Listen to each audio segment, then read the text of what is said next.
If you're paying a PR firm right now, there's a good chance you couldn't tell me what they did last month. That has less to do with you than with the way most PR reporting is built.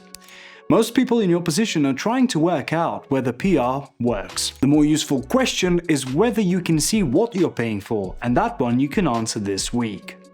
So here are 4 questions to ask your agency.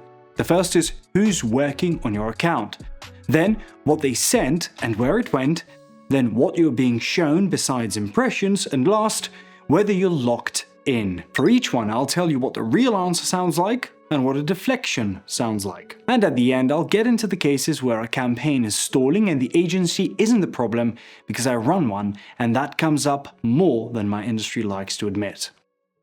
Why this is hard to judge. Start with why you're confused, because the confusion is earned. With ads, you spend $1 and you can see what the dollar did. PR doesn't work like that because your agency doesn't control the outcome. They can send the right pitch to the right reporter at the right moment, and an editor you'll never hear of kills it for reasons that have nothing to do with you.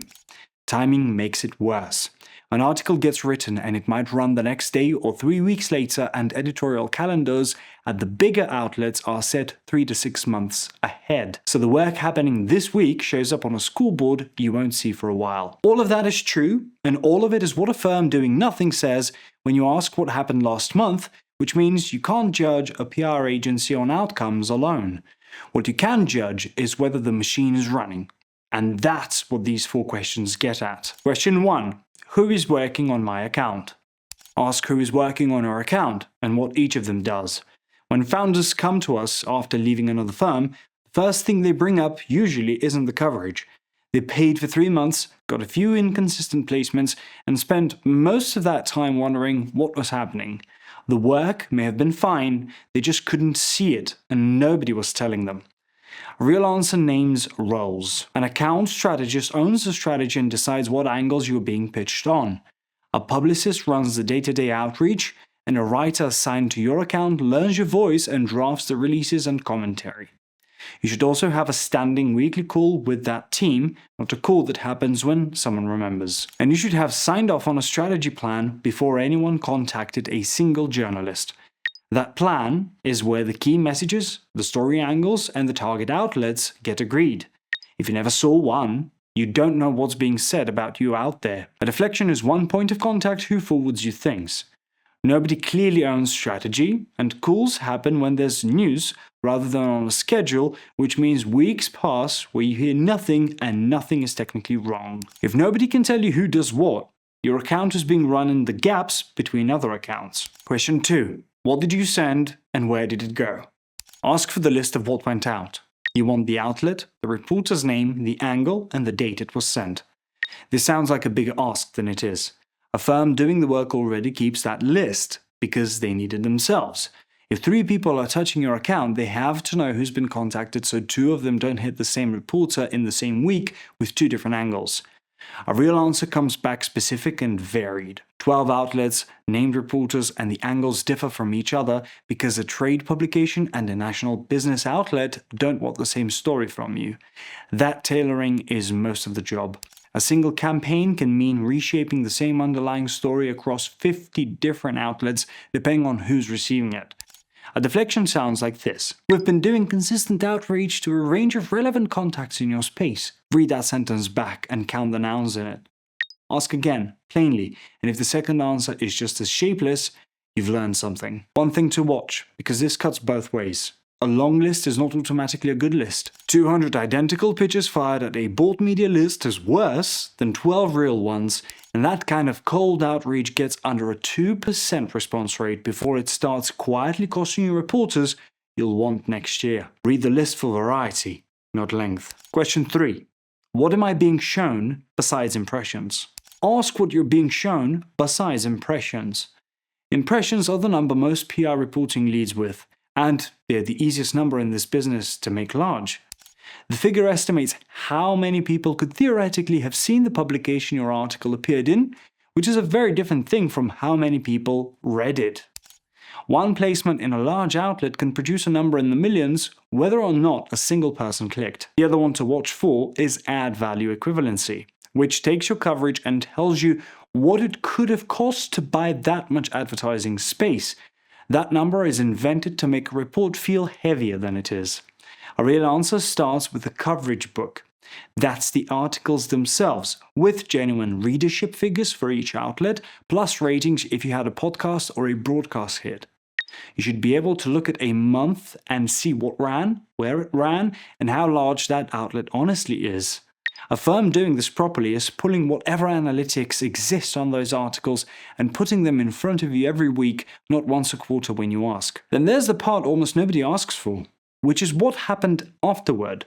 Whether referral traffic moved, whether anyone came inbound because they saw you, whether a partner or an investor brought it up, whether deals closed a little easier because the prospect already knew the name. None of that is cleanly attributable, and all of it is more honest than a bigger impressions number.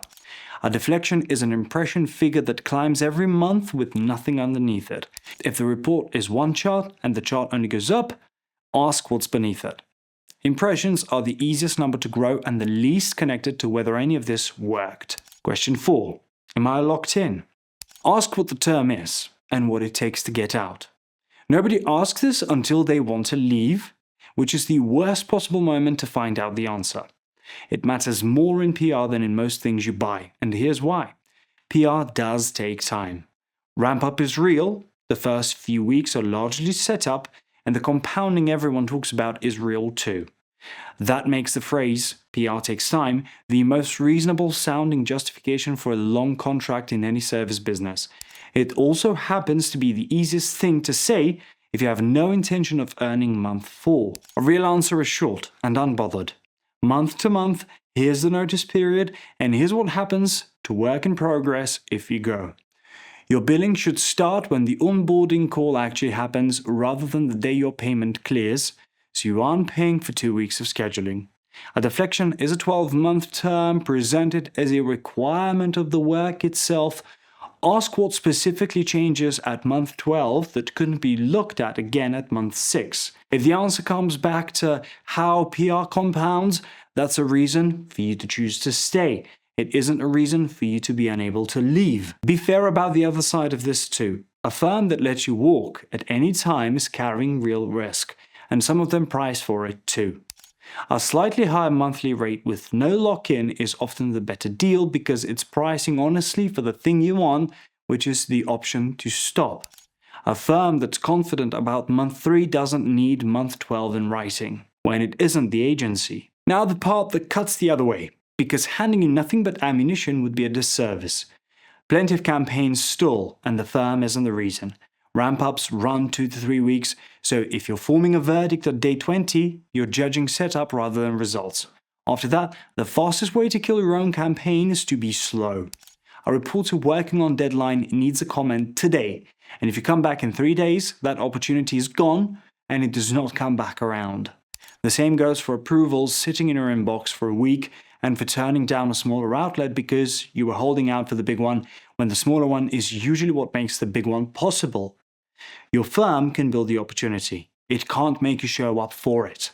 If you read that and recognize yourself a little, changing agencies won't fix it. So, 4 questions. Who's working on your account, what they sent and where it went, what you're being shown besides impressions, and whether you're locked in. Ask them so that the next conversation with whoever you're paying is a useful one. And if you're still deciding whether to hire anyone, ask them the same 4 before you sign. That's what we do at Otter PR. We're a 2-time Inc. 5000 company, ranked number 1 on G2 and Clutch, and we guarantee media placements every single month in outlets like Forbes, Business Insider, and Bloomberg. If you want to see what that looks like for your business, the link is in the description and the call is free.